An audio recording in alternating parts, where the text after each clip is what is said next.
केदारनाथ का रहस्य, आखिर बंद कपाट के अंदर कैसे जलता है दीप, कौन करता है पूजा। केदारनाथ मंदिर के कपाट 2 मई को भक्तों के लिए खुलने जा रहे हैं। केदारनाथ मंदिर को लेकर हिंदुओं में कई मान्यताएं हैं। ऐसा कहा जाता है कि केदारनाथ में स्थित ज्योतिर्लिंग के दर्शन करने से व्यक्ति के लिए मोक्ष के द्वार खुलते हैं।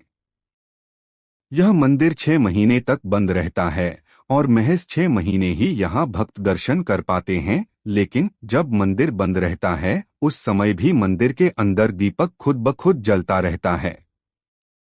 आखिरी कौन उन 6 महीनों के दौरान मंदिर के अंदर पूजा करता है? ऐसी ही इस मंदिर से जुड़े कई रहस्य शिव पुराण में बताए गए हैं।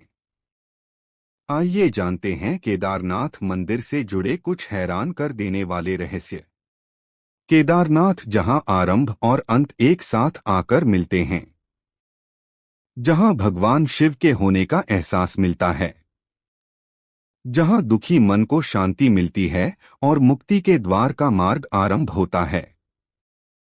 शिव पुराण की कोटि रुद्र संहिता में वर्णन मिलता है।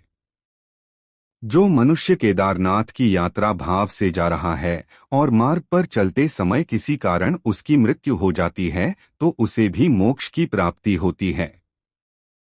केदारनाथ की महिमा सिर्फ इतनी ही नहीं है। शिवपुराण के अनुसार जो मनुष्य केदारनाथ के दर्शन करता है और वहां मौजूद कुंड का जल पान करता है, वह भी जीवन मृत्यु के चक्र से मुक्ति हो जाता है। आइए उस केदारेश्वर भगवान शिव के परम धाम केदारनाथ के उन रहस्यों को जानते हैं जो जीव आत्मा को मुक्ति प्रदान करता है।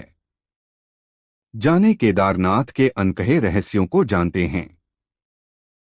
भगवान शिव को समर्पित केदारनाथ मंदिर उत्तराखंड के रुद्रप्रयाग जिले में स्थित है। केदारनाथ 12 ज्योतिर्लिंग में से एक है, साथ ही पंच केदार में से भी एक है। शिवपुराण के अनुसार इस मंदिर का निर्माण पांडवों के पौत्र महाराज जन्मेजय ने कराया था। यहाँ स्वयंभू शिवलिंग है। साथ ही इस मंदिर का जीर्णोद्धार आदि शंकराचार्य ने कराया था। केदारनाथ के तीर्थ पुरोहित इस क्षेत्र में उनके पूर्वज भगवान नर नारायण और दक्ष प्रजापति के समय से यहाँ पूजा करते आए हैं। उन्हें यहाँ पूजा करने का अधिकार पांडवों के पौत्र राजा जन्मेजय ने किया था। साथ ही संपूर्ण केदार क्षेत्र भी उन्हें दान में दे दिया था। केदारनाथ के जो मुख्य पुजारी शंकराचार्य के वंशज है, जो कर्नाटक के वीराशैवा समुदाय से ताल्लुक रखते हैं, जिन्हें रावल नाम से पुकारा जाता है। केदारनाथ के मुख्य पुजारी रावल होने के बाद भी वह वहां पूजा नहीं कराते हैं। वह दूसरों पुजारियों को निर्देश देकर पूजा कराते हैं। 3 भाग में बंटा है केदारेश्वर मंदिर। मंदिर को 3 भागों में बांटा जा सकता है। पहला 1 गर्भगृह, 2 मध्य भाग, 3 सभा मंडप। गर्भगृह में स्वयंभू ज्योतिर्लिंग स्थित है। ज्योतिर्लिंग के आगे के हिस्से पर भगवान गणेश के साथ मां पार्वती का श्री यंत्र भी स्थित है। ज्योतिर्लिंग पर देखने पर ऐसा लगता है कि वहां प्राकृतिक रूप से यज्ञोपवीत जनेऊ अंकित देखा जा सकता है। साथ ही पिछले भाग पर प्राकृतिक स्फटिक की माला देखी जा सकती है। यहाँ हजारों वर्षों से एक दीपक जल रहा है। जब मंदिर 6 महीने के लिए बंद कर दिया जाता है उस समय भी यह दीपक अपने आप जलता रहता है। मंदिर में अंदर 4 विशालकाय स्तंभ भी हैं, जिन्हें 4 वेदों का प्रतीक माना जाता है। इनके पीछे से परिक्रमा करनी चाहिए। भगवान विष्णु के अवतार नर और नारायण ऋषि ने तपस्या से भगवान शिव को प्रसन्न कर लिया और उनकी तपस्या से प्रसन्न होकर भगवान शिव ने उन्हें दर्शन दिए।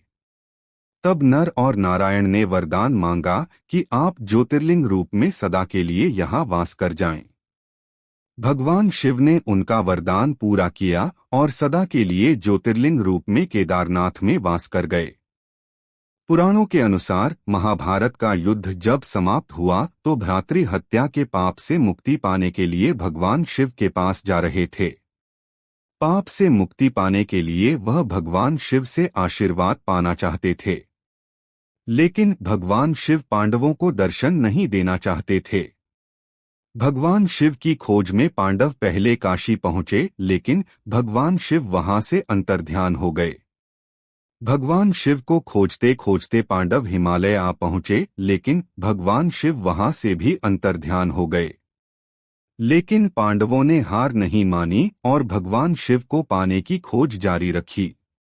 जब पांडव केदार पहुंचे तो भगवान शिव उनसे छिपने के लिए बैल का रूप धारण कर बाकी पशुओं में जा मिले। पांडवों को संदेह हुआ तो भीम ने अपना विशाल रूप धारण कर लिया। भीम ने अपने दोनों पैर अलग अलग पहाड़ों पर रख दिए। बाकी सारे बैल को उनके पैर से निकल गए, पर बैल रूप में मौजूद भगवान शिव नहीं गए। इसके बाद भीम ने बैल पर जैसा ही झपट्टा मारा तो बैल का त्रिकोणात्मक पीठ का भाग पकड़ लिया। भगवान शिव पांडवों की भक्ति देखकर प्रसन्न हो गए। जब भगवान शंकर अंतर्ध्यान हो रहे थे तो धड़ का ऊपरी हिस्सा काठमांडू पहुंच गया, जो आज पशुपतिनाथ के नाम से मशहूर है। भगवान शिव की भुजाएं तुंगनाथ में, मुख रुद्रनाथ में, नाभि मदमहेश्वर में, भगवान शंकर की जटा कल्पेश्वर में प्रकट हुई। इसलिए इन 4 स्थानों को पंच केदार कहा जाता है। केदारनाथ को लेकर एक अन्य मान्यता यह भी है कि जब असुरों ने देवताओं पर आक्रमण किया तो तब असुरों से बचने के लिए देवताओं ने भगवान शिव की आराधना की थी, जिसके बाद शिव बेल के रूप में प्रकट हुए और उन्होंने देवताओं से कहा, कोदारम यानी किसी चीरों किसे फाड़ू। इसके बाद बैल स्वरूप भगवान शिव से असुरों का सींगों और खुरों से नाश कर दिया। इन असुरों को भगवान शिव ने मंदाकिनी नदी में फेंक दिया। केदारनाथ का नाम कोदारम से ही पड़ा है। केदारनाथ मंदिर के पास एक रेतस नाम का कुंड है। कुंड के पास ओम नमः शिवाय बोलने पर पानी में बुलबुले उठते हैं। साथ ही इस कुंड का पानी पीने से व्यक्ति को मोक्ष मिलता है। जहां से केदारनाथ की जब यात्रा आरंभ करते हैं तो वहां गौरी कुंड स्थित है। गौरी कुंड का पानी हमेशा गर्म रहता है। यहां स्नान करने के बाद ही केदारनाथ की यात्रा आरंभ होती है। इस कुंड को लेकर मान्यता है कि इस कुंड के पास माता पार्वती ने भगवान शिव को पति रूप में पाने के लिए तपस्या की थी। उस समय देवी पार्वती के लिए ही यहाँ गर्म पानी स्रोत प्रकट हुआ था। इसलिए यहाँ का नाम मां पार्वती के नाम पर गौरी कुंड पड़ा।